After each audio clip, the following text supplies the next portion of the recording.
स्वागत है आपके अपने YouTube चैनल थॉट एकेडमी पे। आज हम लोग नंबर सिस्टम स्टार्ट कर रहे हैं।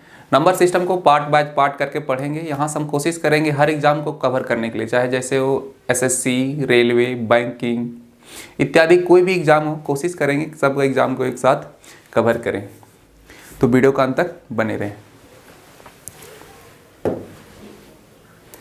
क्या है नंबर सिस्टम? नंबर सिस्टम में सबसे पहले हम जानेंगे टाइप्स ऑफ नंबर, कौन कौन से नंबर हैं। तो देखते हैं सबसे पहला नंबर मेरा क्या है, नेचुरल नंबर। अब नेचुरल नंबर किसे कहेंगे? नेचुरल नंबर का हम लोग एक और नंबर से जानते हैं, काउंटिंग नंबर। काउंटिंग नंबर जैसे 1 2 3 4 5 6 7 काउंट हम लोग यहाँ से स्टार्ट करते हैं, 1 से स्टार्ट करते हैं। तो इसीलिए नेचुरल नंबर भी स्टार्ट कहाँ से होता है? 1 से होता है। तो नेचुरल नंबर को ही हम लोग बोलते हैं काउंटिंग नंबर। हिंदी में क्या है? प्राकृतिक संख्या। जो हमें नंबर प्राकृतिक रूप से मिला है उसे हम क्या बोलेंगे? प्राकृतिक संख्या। आपको कोई एग्जाम में पूछेगा नहीं कि प्राकृतिक संख्या क्या है, डिफिनेशन लिखें। तो बस हमको जानना है प्राकृतिक संख्या स्टार्ट कहाँ से होता है, एंड कहाँ तक होगा, जाएगा कहाँ तक, बस। तो प्राकृतिक संख्या स्टार्ट कहाँ से होता है? 1 से स्टार्ट होता है। 1 2 3 4 डॉट डॉट कहाँ से आएगा? इन्फिनिटी तक जाएगा। इसके बाद आता है मेरा नंबर होल नंबर। अब होल नंबर किसे कहेंगे? पूर्ण संख्या। हिंदी में क्या है? पूर्ण संख्या। अपने आप में क्या बोल रहा है? पूर्ण। हम पूर्ण हो गए। अगर हम नेचुरल नंबर में 0 ऐड कर देते हैं, नेचुरल नंबर में प्राकृतिक संख्या में अगर 0 ऐड कर देते हैं तो अपने आप क्या बन जाता है? होल नंबर, पूर्ण संख्या। नेचुरल नंबर स्टार्ट कहाँ से होता था? 1 से। 1 2 3 4 डॉट डॉट डॉट। अगर इसमें हम लगा देते हैं 0 तो ये मेरा नंबर क्या बन गया? Whole number. यहाँ से देखें कि सभी प्राकृतिक संख्या, सभी नेचुरल नंबर होल नंबर हैं, लेकिन सभी होल नंबर नेचुरल नंबर नहीं है। अब अगला नंबर देखते हैं, इंटीजर्स। तो इंटीजर्स यानी पूर्णांक, ठीक। अब इंटीजर 2 प्रकार के होता है। एक होता है पॉजिटिव इंटीजर,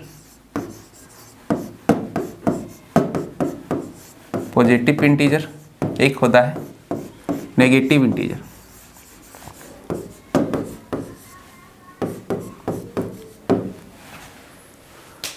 पॉजिटिव इंटीजर बोलेगा तो पॉजिटिव इंटीजर स्टार्ट कहाँ से होता है? +1 2 +3 डॉट डॉट डॉट जाएगा। नेगेटिव इंटीजर कहाँ से स्टार्ट होगा? -1 -2 -3। एक इसमें देखिए 0 आता है, 0 भी इंटीजर है। तो 0 ना ही पॉजिटिव इंटीजर है ना ही नेगेटिव इंटीजर है। अगर नेगेटिव इंटीजर बोलता है तो स्टार्ट कहाँ से होगा? -1 से स्टार्ट होगा, और पॉजिटिव इंटीजर बोलेगा तो +1 से स्टार्ट होगा। 0 मेरा neither positive nor negative integer है, ठीक है। इंटीजर्स देखिए, अगर होल नंबर में ही होल नंबर में प्लस और माइनस दोनों ऐड हो जाता है, दोनों आ जाता है, तो अपने आप में क्या बन जाता है? इंटीजर्स, ठीक है। आगे चलेंगे हम लोग।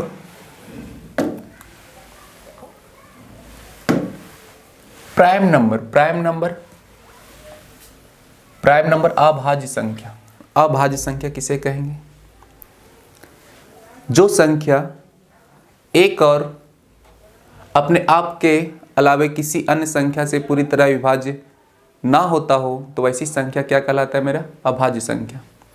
कहने का अर्थ है, मान लेते हैं 3, तो 3 क्या है? मेरा अभाज्य संख्या। ये मात्र 1 से जाएगा और एक 3 से, और ये दोनों के अलावे किसी और संख्या से पूरी तरह से विभाज्य नहीं होगा, तो ये क्या कहलाता है? मेरा अभाज्य संख्या। दूसरा लैंग्वेज में बोल सकते हैं, वैसी संख्या जिनकी फैक्टर मात्र 2 हो, एक तो 1 और एक अपने आप खुद हो, ठीक है, अपने खुद हो, तो वैसी संख्या क्या कहलाती है? मेरा अभाज्य संख्या। जैसे 3 7 5 2 भी क्या है? मेरा अभाज्य संख्या। 2 भी क्या? 2 का फैक्टर एक एक है और एक 2 है, इसके अलावा कोई दूसरा फैक्टर है क्या? नहीं। 11 13 जाएगा ही सही। तब वो क्वेश्चन यहाँ से पूछता है सबसे छोटी अभाज्य संख्या कौन सी है? तो सबसे छोटी अभाज्य संख्या कौन सी हो जाएगी मेरा? 2। और ऐसा भी क्वेश्चन पूछ सकता है एकमात्र वह कौन सी संख्या सम संख्या है जो प्राइम नंबर है? अभाज्य संख्या वह कौन सी सम संख्या है जो कि प्राइम नंबर है? तो वह कौन सी संख्या है? 2। आगे देखेंगे। उसके बाद आता है कंपोजिट नंबर। अब कंपोजिट नंबर किसे कहेंगे? तो वैसी संख्या जो एक और खुद के अलावे किसी अन्य संख्या से पूरी तरह से विभाजित हो जाए, तो वैसी संख्या मेरे क्या कहलाएगी? Composite number. या तो दूसरी लैंग्वेज में देखेंगे तो क्या, जिन संख्याओं के 2 या 2 से अधिक फैक्टर हो, ठीक है, तो ऐसी संख्या क्या कहलाएगी हमको? Composite number. जैसे 4, तो 4 का 1 भी 1 से डिवाइड होगा, 2 से भी डिवाइड होगा और 4 से भी डिवाइड होगा, पूरी तरह से विभाजित हो जाता है। तो इसका 2 या 2 से अधिक फैक्टर है कि नहीं? 3 फैक्टर। तो ये क्या कहलाएगा मेरा? Composite number.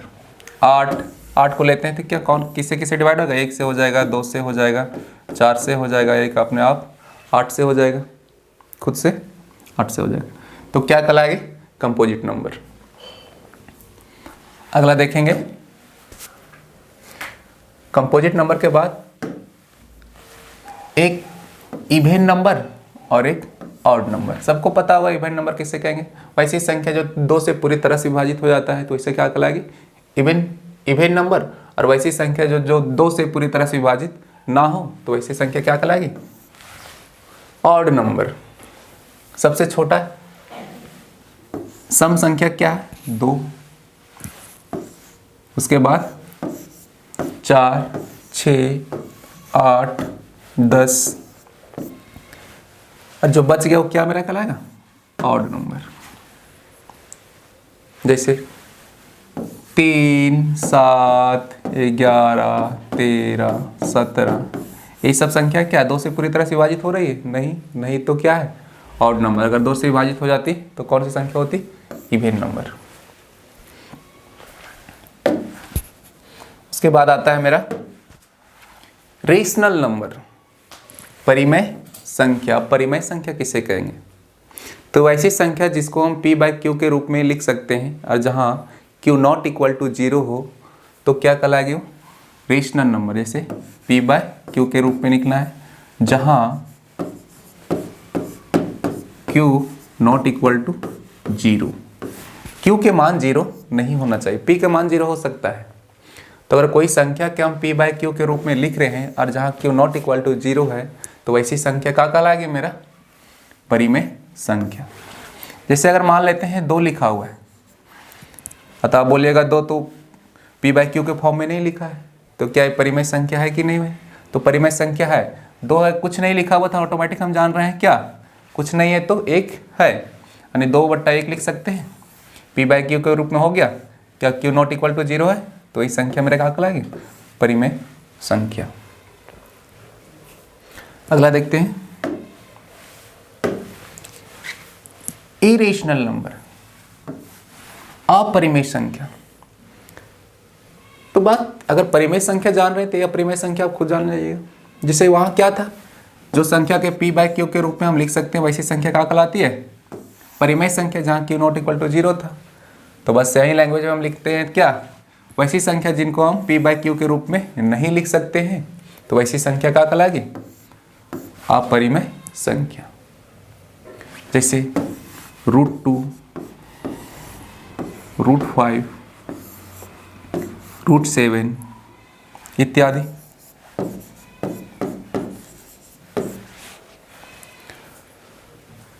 आपको बताना है, कमेंट बॉक्स में कमेंट करना है कि पाई मेरा जो है वो परिमेय संख्या है कि अपरिमेय संख्या। अगर अभी तक आप चैनल सब्सक्राइब नहीं किए सब्सक्राइब कर लें और साथ में बेल आइकन को भी प्रेस कर लें। अगला मेरा नंबर क्या है? Real number. रियल नंबर क्या है? Real number. तो रियल नंबर को अगर हम रेशनल नंबर और इरेशनल नंबर दोनों को ऐड कर देते हैं तो मेरा क्या मिल जाता है? Real number. अगर रेशनल नंबर सभी इरेशनल नंबर और सभी इरेशनल नंबर को दोनों को मिला देते हैं संपूर्ण मेरा बनता क्या है? Real number. ठीक है, कहने का अर्थ वैसे रियल नंबर सभी संख्या रियल नंबर है, लेकिन अगर रूट के अंदर माइनस है तो वह रियल नंबर नहीं होता, वो अपने आप में क्या हो जाता है? Imaginary number. ठीक है, तो हम सिंपल में जानते हैं रियल नंबर क्या है मेरा? Rational number plus irrational number दोनों को ऐड कर देते हैं, दोनों का योग, तो मेरा क्या मिल जाता है? Real number. तो आज के लिए इतना ही, मिलते हैं अगले वीडियो में, तब तक के लिए बाय, थैंक यू।